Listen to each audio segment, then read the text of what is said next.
So many storylines heading into Philadelphia, but there can only be one lead story, and it's Jett Lawrence.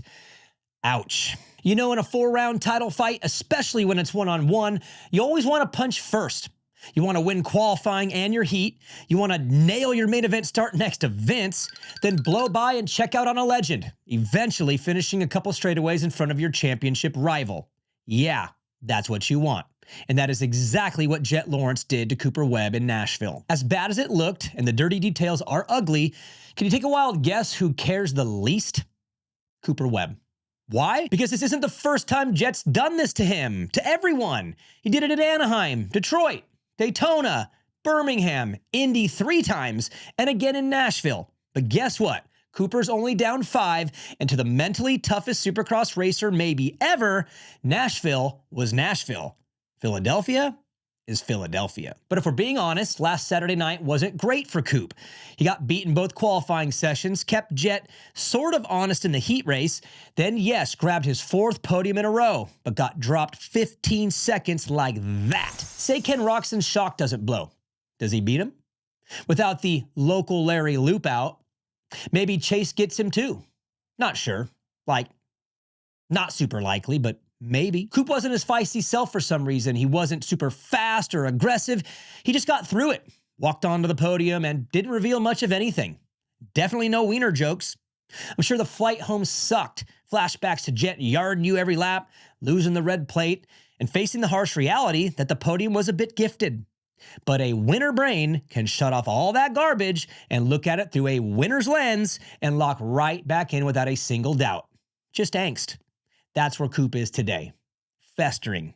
And he should be. This Saturday in Philadelphia, Cooper Webb's back is officially against the wall, and his championship hopes are on the line. Yes, this Saturday. Math is math, and being 8, 10, 12 points down with 2 to go takes away your ability to take it, to grab the championship and win it. Zach Osborne ain't pulling what he did from 10 points down. You get that far back, you need help, or fate, or carnage to win you the title. That's not a place Cooper Webb wants to be. That's not a place he's been successful in the past. In 2020, he fought Eli really hard, but just couldn't do enough to make up the gap. Kind of feels like this year. Someone else is clearly faster, but he just keeps punching. He's won 4 races this year, like 2020. Go figure. And in that championship battle that took place in the sport's first residency, Cooper was awesome, but the math and points just weren't there for him. He has to keep this tight. He has to keep it close. He has to beat Jett this Saturday in Philly, straight up. Has to keep the pressure on him every single minute from now until Salt Lake City. He has to cut into the points deficit and not lose another single point. If he does, Jett cruises the final laps in, like he's done on his last 4 titles. Did you know Jett's won his last 4 championships by 151, 37, 45, and 34 points? He obviously knows how to handle these things when he has space and room to breathe, but not a lot of space right now, up only 5. 10 or more would feel a whole lot better since the last and only time he's been in a single-digit championship fight. Yes, he won it. Yes, he was just a kid, but he was all over the place at Hangtown that day against Justin Cooper, not Cooper Webb. No, single digits in 450 Supercross is never safe. So how's the rest of the field going to play into this from here on out? Lucky for us, Eli Tomac, Ken Roczen, and Chase Sexton were clearly going for it, not mailing in the final month of the season. However, after their ridiculous nights in Nashville, Sexton says he's fine, but Kenny is not and will be out for a bit.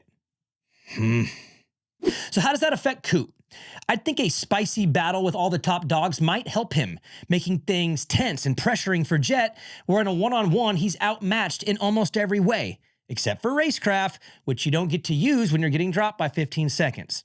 So for Cooper, the duo of Eli and a battered Chase are going to play a role in these final 3 nights. Book it.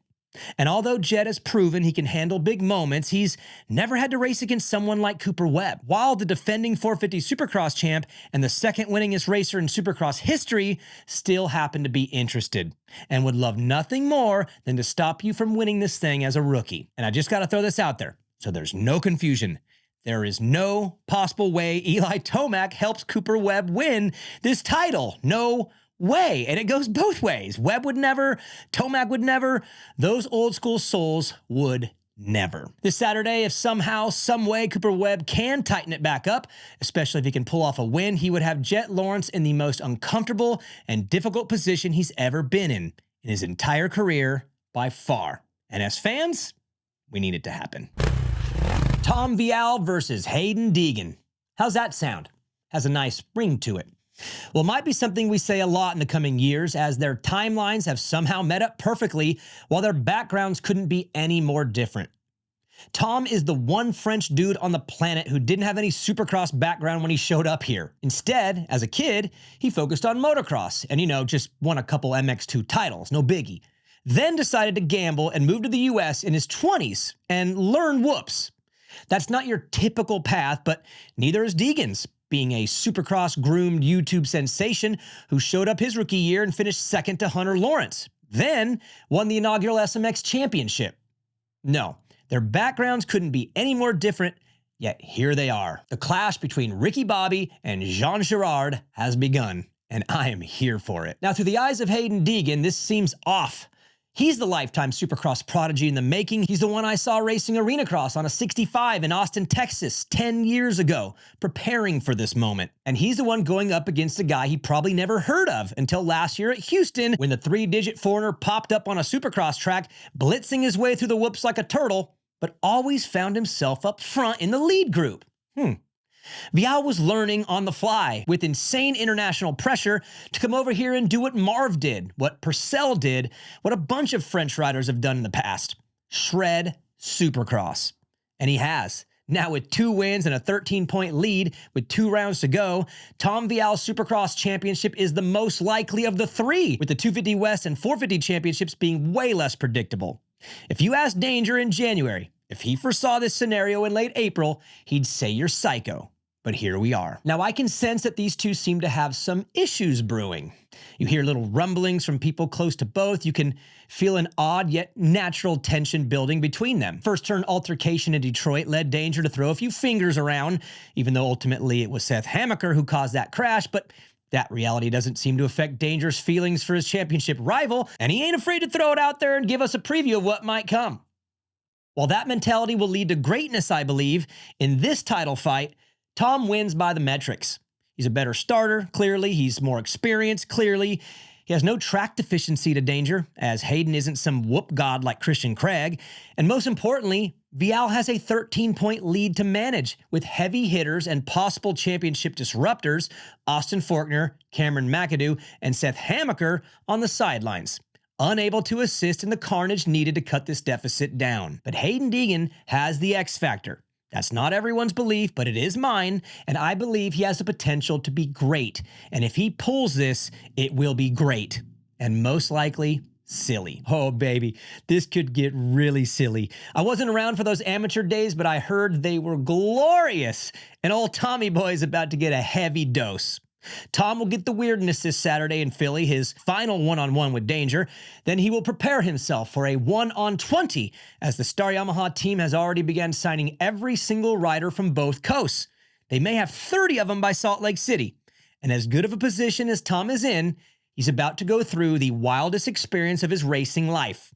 Welcome to Monster Energy Supercross against the Deegans. This week's privateer shoutout goes to Philip Nicoletti. Man, I love Phil. Honestly, what you see from him on screen and on podcasts and media, anything he does, that's Phil. He is really that grumpy, but he's also like the nicest guy ever, a great person in this sport, and an awesome career, honestly. He went a long time, had a couple valleys in his career that he had to bounce back from and dig out of, some really bad injuries, especially as of late, and the guy has completely bounced back multiple times. I mean, at one point, he had Nicoletti, I think he was going to stab him with a sword or something like that. I mean, this guy, he had some valleys, okay? But Phil Nicoletti always bounced back, and hard worker, great dude. Whatever he does next, he's going to be incredible at. And I'm very proud of him and happy to call him a friend. And he's been enjoyable to watch all the way through up until now, when he's taking out Ryder DeFrancisco in main events. Come on, Phil. Come on. Great career, man. Proud of you. Congratulations on everything. Thanks, Supercross fans. See you on the Overreaction Show after Philly. Later.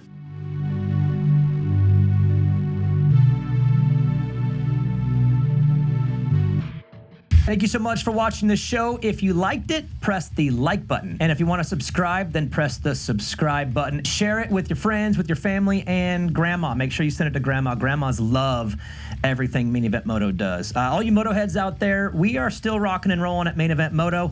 You can go to patreon.com/Main Event Moto. We do 2 shows a week now, and both of them are live streamed. Patreon.com/Main Event Moto, and we will catch you on the next show.